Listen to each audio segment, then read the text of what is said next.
Welcome to this lesson on vector projection and curve fitting. And I think this is great because this is where we're going to see a lot of the ideas we've been talking about regarding vectors in linear algebra come together to do something really useful. So let's just start off with a little motivation. Suppose that you're a company and you're interested in knowing something about the relationship between how much money you spend on advertising and how much revenue you make in sales, right? You might think that if you advertise more, then you'll have more sales, but who knows, and if that's even true, what's the effect? Exactly how much? So you dig into your company books and you find some data. So this is advertising in thousands of dollars, and this is sales in thousands of dollars, and we have these 4 data points here.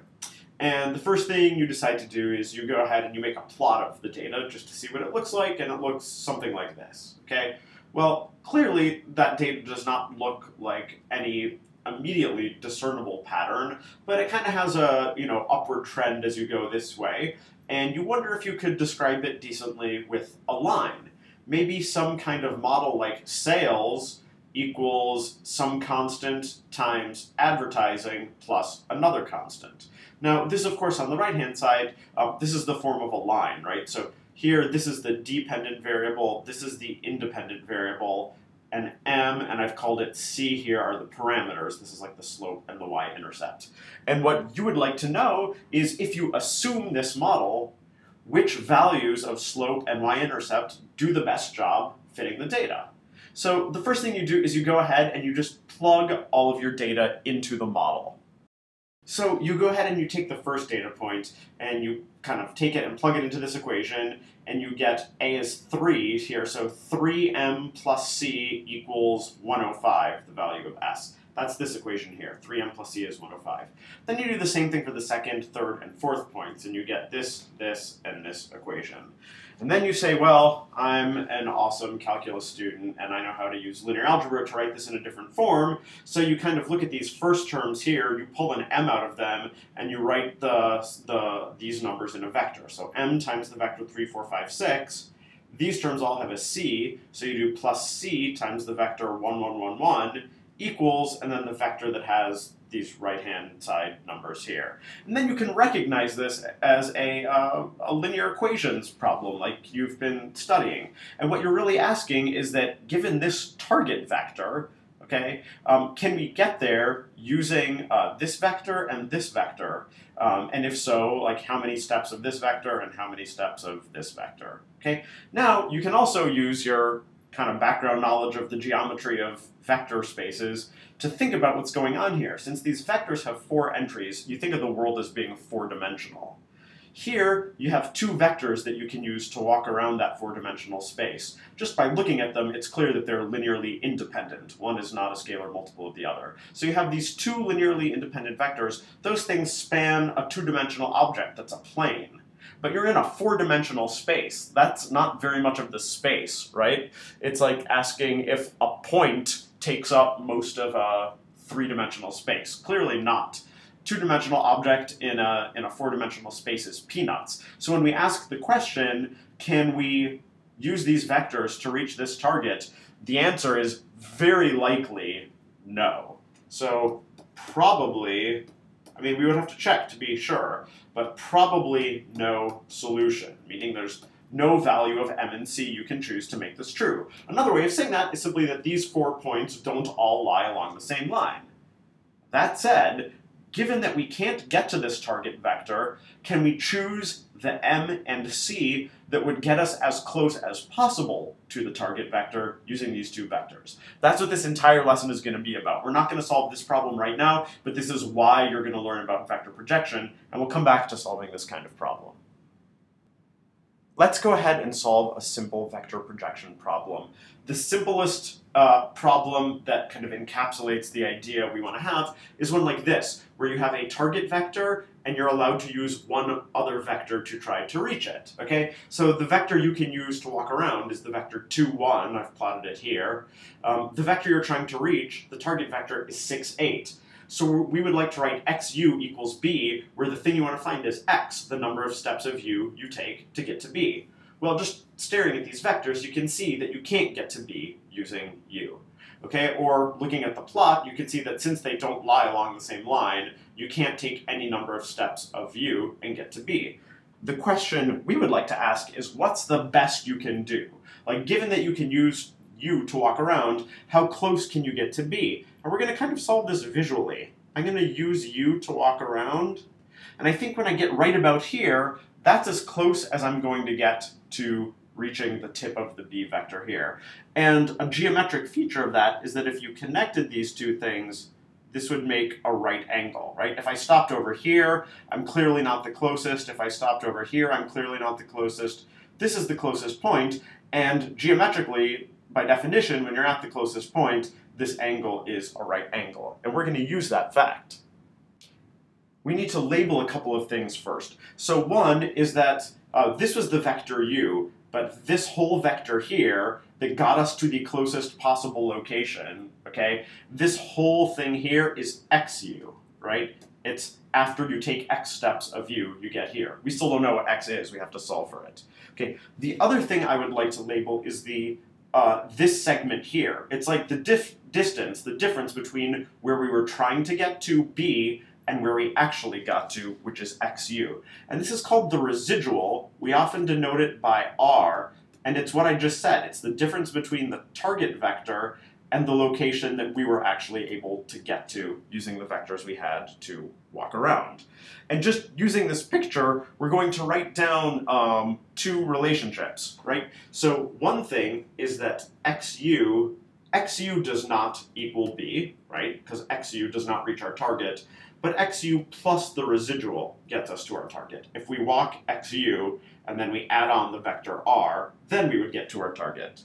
The second thing we can note is that the residual is perpendicular to xu, and since xu and u are in the same direction, another thing we can say is that r and u are perpendicular to each other. You know that two vectors are perpendicular or orthogonal if their dot product is 0. So we can also write u dot r equals 0.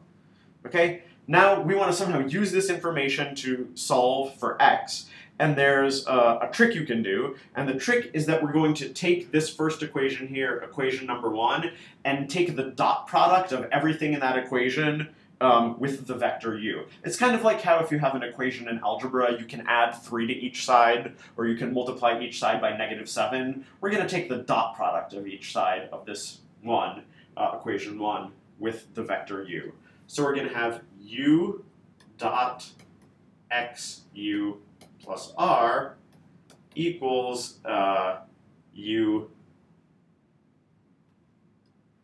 dot b. Okay? Then we can expand the dot product on the left-hand side, and since x is a scalar multiple, we can kind of pull it out in front. So xu dot u plus u dot r equals u dot b. Now we're going to use this fact here, u dot r equals 0. That means this goes away. So now I can solve for x, and I can write x equals u dot b over u dot u. And we know what these numbers are, right? We can look up here. U dot b, that's 2 times 6 plus 1 times 8. That's 12 plus 8, which is 20, divided by u dot u is 2 times 2 plus 1 times 1. That's 4 plus 1, which is 5. 20 over 5 equals 4. So we find that x is 4. That means you should take 4 steps of u, and that will get you as close as you can get to b. Alright, so I've recapitulated here on the next slide the same picture and some of the information we had from before. So I've written down the vector u, the vector b, which was our target, and the fact that we found that x equals 4. And now we just need to do a little bit of vocabulary. Okay, so the thing you solved for, 4, that's sort of like the parameter in your model, the thing you were trying to solve for. So we might sometimes say that x equals 4 in this case is the parameter of best fit. The thing that's actually called the projection, when we talk about the projection, what projection means is the location you got to. Okay, what location did you get to? You didn't get to B, you got to XU. So XU is the projection. And for us, xu would equal 4 times 2, 1, right? That's x times u, which is the vector 8, 4. That's the location that we were actually able to get to.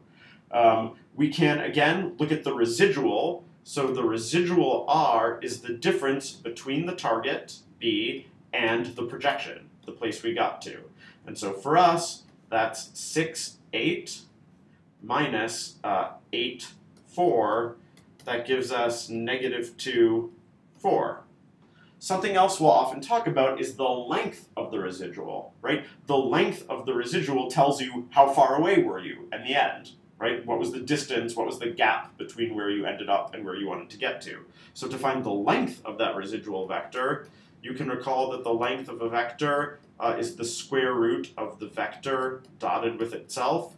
So for us, that's the square root of negative 2 times negative 2 is 4, and 4 times 4 is 16. So that's the square root of 20. And the last thing is that we can sort of check that we did this right by making sure that our residual vector is in fact perpendicular to u. It has to be if we did this correctly, but we can sort of check that we did and that indeed this is the picture we have. So we can check u dot r, which is equal to 2, 1, dotted with negative 2, 4, and indeed 2 times negative 2 is negative 4, 1 times 4 is 4, those two numbers sum to 0, so check, we're there. So again, these are the important vocabulary for you to know and understand. The thing you solve for originally is the parameter, or for future models, the parameters, because there can be more than one, but those are the parameters of best fit. XU is the projection, and if this were a modeling problem, the projection would be like the data that's predicted by your model. The difference between the projection and the target vector is called the residual. That's like the difference between the actual data and the data predicted by your model. To solidify some of these ideas, let's come back to the modeling problem that we started this screencast with. Okay, there was data for advertising and sales. We plotted it. We proposed a model that looks like a line. Sales is some slope times advertising plus some y-intercept. You plugged the data into the model that resulted in 4 equations. You wrote them as in a sort of linear algebra form and recognized as a target vector problem. You're trying to use these two vectors, which I'm going to call u and v, to reach the target vector b, and the question is how many steps of u and how many steps of v.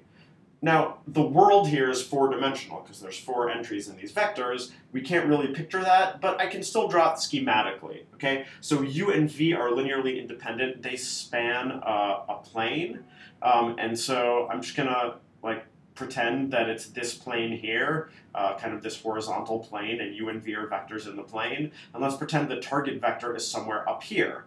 You want to get as close as you can to that target vector using u and v. What do? You're going to take the right number of steps so that you end up right under b, right? So that means that if you dropped a line down into this plane, it would form a right angle. The vector that's the difference between the target and the location you got to, that's the residual vector here, r, and the place you actually got to, that's the projection. That's mu plus cv.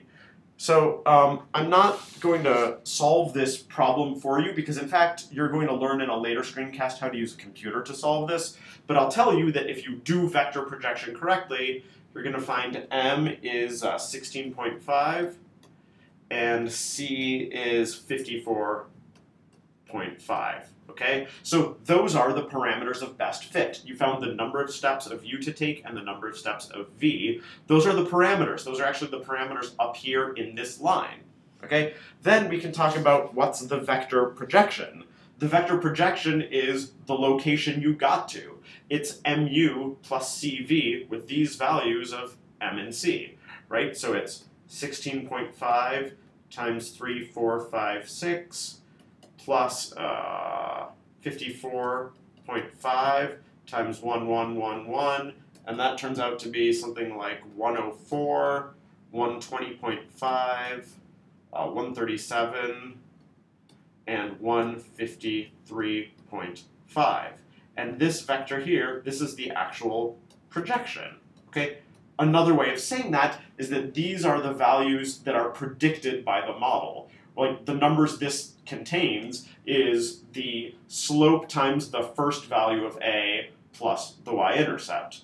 Then this is the slope times the second value of a plus the y-intercept, and so on. So when you calculate the projection vector, that's the actual prediction of your model. The residual is the difference between the target. It's the difference between the target and the projection.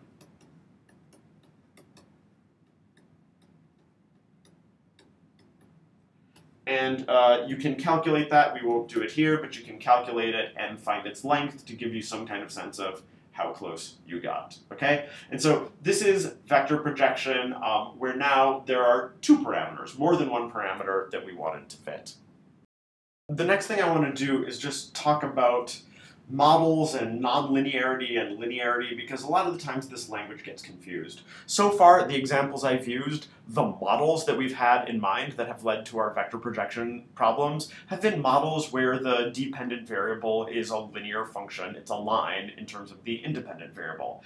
That doesn't have to be true, right? So here's an example where I wrote down some data points, x is 1, y equals 3, and so on. And suppose I would like to try to fit those to a parabolic model, like y is a second degree polynomial in x, right? This is clearly not the equation of a line, so this model is nonlinear. But what you can do for this case is you can still go ahead and substitute in these points into your model. So the first value of y is 3, the first value of x is 1, so I'm going to get 3 equals c0 plus c1 times 1 plus c2 times 1 squared. Second data point gives me 4 equals c0 plus 2c1 plus 2 squared is 4c2, and so on. And that leads to these four equations, and then you can write them in vector form. 3, 4, 6, 8 equals c0 times 1, 1, 1, 2 plus c1 times 1, 2, 3, 4. Notice this is a vector of the original x values, plus c2 times 1, 4, 9, 16. Notice this is the squares of the original x values. This is still a problem you can solve. It says you have a target vector, you have 3 vectors you can use to try to reach it. What's the closest you can get? Do a vector projection problem and solve for c0, c1, and c2. So the point is that though the model is a nonlinear equation, the parameters appear in what we call a linear manner, right? You can kind of pull them out in front of these vectors and you can still solve for them. This is in contrast to something else. So in this example, let's pretend we have the same data, but we would like to fit it to the model, to an exponential model. Y equals a plus b e to the kx. So the parameters are a, b, and k. So you do the same thing you always do, you just plug your data into the model. First y value is 3, first x value is 1, 3 equals a plus b e to the k times 1. Second point is 4 equals a plus b e to the 2k, and so on. And now you'd like to go ahead and, kind of write this in your typical linear algebra form. So you have this target vector, 3, 4, 6, 8. That's equal to a times 1, 1, 1, 1, plus b times, here we get into trouble, right? Because k is a parameter, but there's no way for me to, pull it out in front of some other vector, right? All I can do is write b e to the k, e to the 2k, e to the 3k, e to the 4k. But k is one of the things we're supposed to be able to solve for. If we're going to solve for it, it means we need to be able to pull it out in front of a vector of constants, and you can't do it, right? So this cannot be solved as a vector projection problem, and this is because the parameters appear in a nonlinear manner. Here, the parameters appear in a linear manner, okay? So I want you to be able to distinguish between, the model being linear or nonlinear versus the parameters being linear or nonlinear. If the parameters are linear, you can pull them out in front of a constant vector in your fitting problem. If they're nonlinear, you can't do that. This is the case we can solve by vector projection. This case you cannot solve by vector projection. And if you've done computing in RStudio and you've tried to use the fit model command, this maybe gives you some insight into why, for some functions, you need to help it and give it a guess, because it can't use simple techniques of vector projection to solve the problem. It has to do something more complicated. let's wrap up. I'd like to ask you to ask yourself if you can recognize model fitting problems as vector projection. In other words, if you have some data and a proposed model, can you turn that into a kind of linear algebra problem in cases where it's possible to do so? Can you solve the simplest vector projection problem by hand, where you're just projecting onto one vector? In general, if you have a computer to help you do this, which you'll learn in a later screencast, can you identify sort of which numbers are the parameters that best fit? Can you use them to compute the vector projection? And can you compute the residual vector and its length and interpret all of these things? So that's it for this lesson. Thanks for listening.